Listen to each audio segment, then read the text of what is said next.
What's up, world? It's your boss, International Zoe.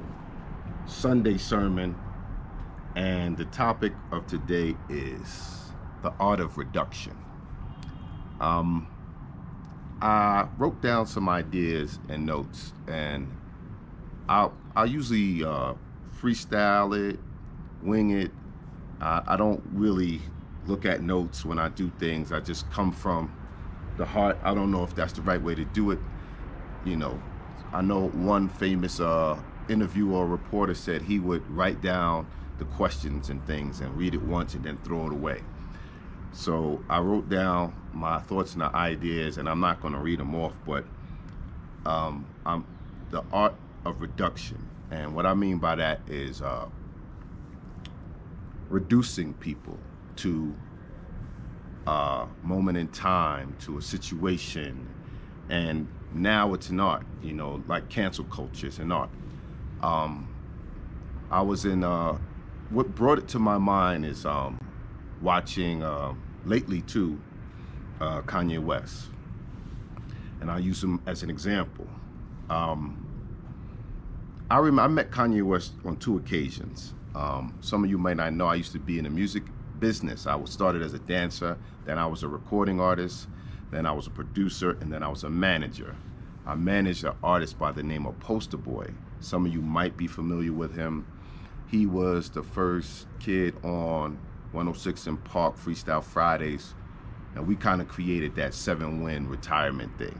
He got signed to a label called For Real. That guy who owned the label's name was Kuda Love, or everybody knew him as Kuda Love or Country. That was the label that Nelly was signed to, For Real Entertainment. This guy Kuda used to also be Biggie's road manager, and then he later on became Mace's manager.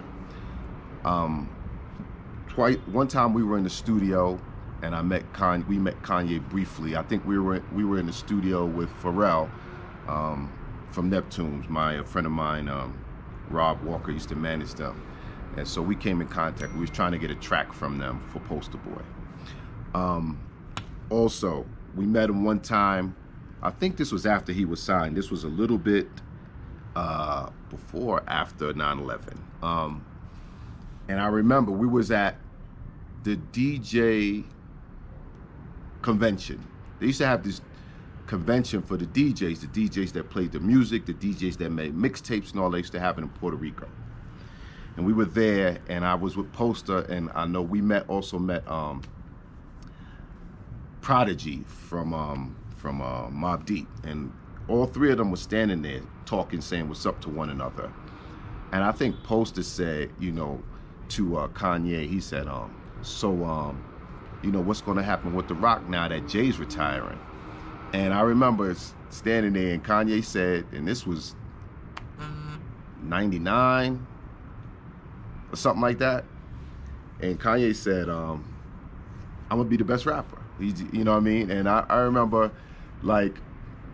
Poster and Prodigy was like, okay, you know what I mean? But he's been that same guy. And I say all that to say, there was a line he said in one of his songs. It was actually a Big Sean's record. It was called Blessed, and it's Big Sean, Drake, and Kanye. And he said, they try to compromise my condom size. And I don't know if he mean it literally or figuratively, but, I didn't understand what he was saying. And maybe he was or he wasn't, but I think he was saying that people are always trying to shrink you. Like when he first got in the business, as you see with his documentary now, Genius, that they tried to confine him to a producer. And he was like, nah, I'm a rapper. And then when he made it as a rapper, then they tried to confine him as a rapper. And then when he moved into, he was trying, fighting, you don't have all the answers, Sway. He moved into fashion. First it was sneakers, and then it was clothing line, and he conquered that.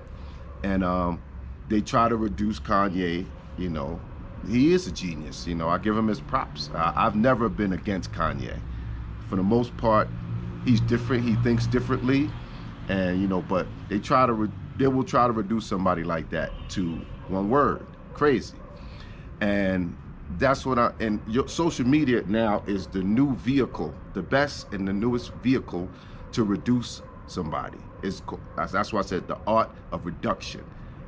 For example, you can look at, let's go back, right?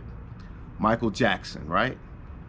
There was one point in time when people were using one word or one phrase to describe Michael Jackson. They wasn't even calling him by his name no more. They was calling him Wacko Jacko, right?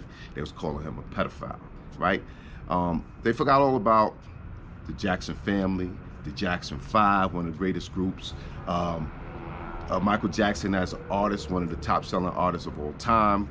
This dude turned into a werewolf in this video. He revolutionized video making, music video making, MTV. He had owned 50% of Sony's catalog, you know what I mean? But they have tried to reduce him down to Wacko Jacko.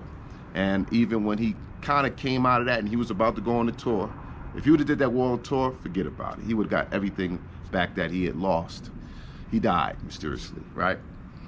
And I'm using him as an example of reducing someone to a moment in time or one thing. Now, I don't know whether he did it or not. That's another story. Same thing with, example, Bill Cosby. Bill Cosby is comedian. He made Fat Albert. You know, some of y'all might be too young, but he literally wrote that. He made up all the characters. He did the voice for all the characters. One of the greatest black cartoons there ever was, he did it. Besides his movies, his production, he made the Cosby Show, which kind of showed for first time upwardly mobile black family. You know, middle to upper class, doctor, lawyer, children going to college. You know, he ruled nighttime television at Thursday night, you know. And later on, you got Living Color, you got Martin, you got these other things, but I believe that opened the door for a lot of that things. They reduced him now to, he's a rapist, you know, and that's what they do. They try to reduce you to one moment in time, one thing. They try to reduce Martin Luther King to I have a dream, and he was so much more than I have a dream. They tried to reduce, at one point in time, Malcolm X to anti-Semite. You understand what I'm saying?